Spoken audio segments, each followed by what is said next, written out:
sisi kiri dulu ya teman-teman ya, seklik. Untuk disclaimer, Desak Anies ini memang ditujukan acara untuk anak milenial, tapi bukan buat nyari suara biar ngedukung Yai Anies.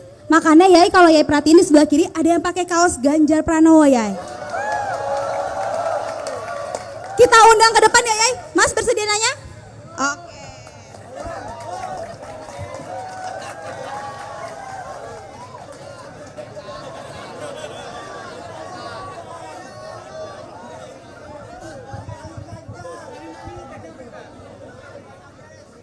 Ya, perkenalkan nama saya, panggilannya Pak Cekemon. Mon. Langsung saja. Dari rakyat biasa aja Pak, rakyat jelata. Saya ingin bertanya, Bapak sering menyebutkan bahwa IKN akan dilanjutkan, akan dibatalkan atau itu menurut saya abu-abu Pak. Karena Bapak bilang nanti tunggu masalah dasarnya selesai dulu.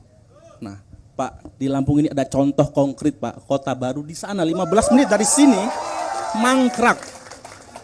Buktinya proyeknya mangkrak, masalah dasarnya nggak selesai-selesai sampai hari ini. Nah, jadi menurut saya Bapak ini hanya cari aman saja, mengatakan IKN akan dilanjutkan tapi nanti. Kalau menurut saya tegas saja Pak, mau lanjut-lanjut enggak. Alasannya bahwa udah diundang-undangkan, harus dilanjutkan, tapi kapan? Masalahnya kita nanti pasti ada masalah lagi. Masalah dasar di Indonesia pasti selalu ada. Jadi IKN itu kira-kira bakal dilanjutkan atau tidak Pak? Nah, yang kedua Pak, kita tahu semua paslon ingin menang satu putaran. Tapi apabila Pak Anies nanti gagal lanjut ke putaran kedua atau kalah langsung di putaran pertama, kira-kira bakal mendukung ke 02, ke 03 atau malah oposisi saja? Kira-kira aja Pak, pendapat pribadi. Kalau partai kita nggak tahu ya. Ya itu saja, terima kasih.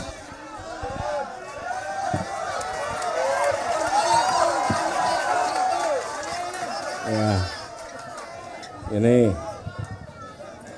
saya tadi sebelum enggak, jangan. Kita harus menghormati pilihan, betul tidak? Iya. Bahkan menurut saya, Bung Mon ya panggilannya, Yai Mon ini adalah contoh seorang yang demokratis. Karena dia mau datang sebuah acara dan ketemu pasangan yang bukan yang dia dukung, betul tidak? Nah, dan kita semua harus demokratis juga, menghormati. Inilah indahnya Indonesia, jangan dirusak, ya.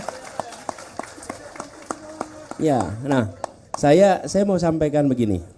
Jadi, kenapa IKN itu sudah sebagai sebuah proyek sudah ditetapkan oleh undang-undang, oke? Undang-undang.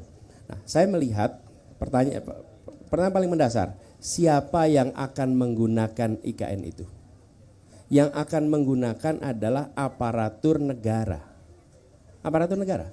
Dari mulai presiden sama pejabat-pejabat dan pekerja pemerintah pusat. Satu tempat itu. Oke? Ini sama seperti, tadi saya coba cek tapi kok nggak ketemu datanya. Di Lampung misalnya, di Lampung nih. Ada kalau tidak salah 51% sekolah di Lampung itu statusnya rusak. Rusak berat nih. Sekarang kita punya uang. Uang ini mau kita pakai untuk apa? Memperbaiki sekolah 51% yang rusak berat nih, atau mau dipakai untuk membuat gedung baru bagi dinas pendidikan. Begitu. Jadi bukan soal urusan dasar kita akan selesai, tapi kalau ini bukan urusan dasar, ini problem. Problemnya apa? Sekolah rusak. Sekolah rusak tidak ada anggarannya. Kenapa? Karena anggarannya dipakai untuk urusan yang lain. Pupuk, subsidi pupuk kita diturunkan kemarin. Nah, sementara petani kita mengeluh soal pupuk. Lah kalau kita alokasikan anggarannya untuk membangun kantor, bagi siapa? Aparat negara. Aparat negara masih bisa bekerja dengan kantor yang sekarang. Nggak ada dampaknya. Oke? Jadi saya menghormati keinginan untuk membangun ibu kota, nggak apa-apa. Oke? Tapi hari ini kita sedang butuh menyelesaikan problem nih. Kalau sekolah rusak, itu berisiko. Oke? Kemudian puskesmas. Kalau tidak salah 40% dari kelurahan kita masih belum punya puskesmas.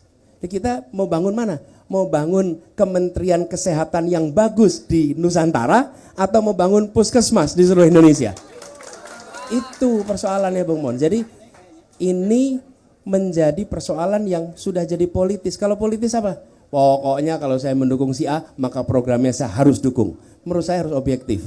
Harus objektif. Objektif itu artinya apa? Kita menyatakan baik dan tidak berdasarkan penilaian objektif, bukan berdasarkan afiliasi politik. Jadi inilah sebabnya kenapa kita mendorong objektivitas, gitu ya. Dan yang kedua tadi soal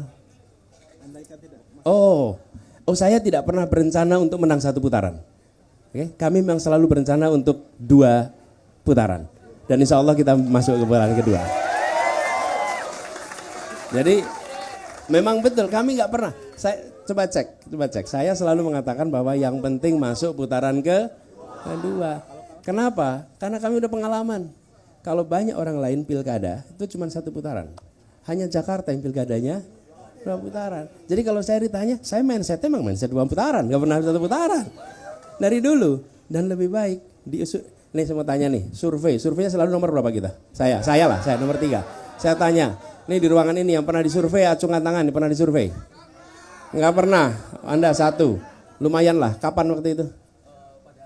Agustus, sekali 1 orang di sini yang pernah disurvei. Alhamdulillah untung ada yang disurvei 1 orang nih. Oke. Kami selalu disurvei nomor 3, dulu di Jakarta juga begitu. Terus menerus disurvei nomor 3.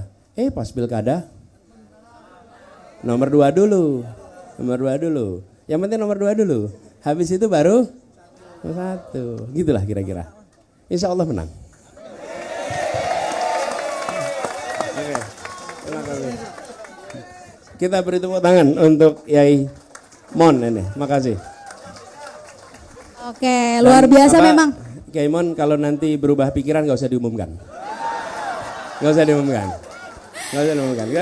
Kalau diumumkan nanti repot beliau ya. Jangan, gak usah diumumkan.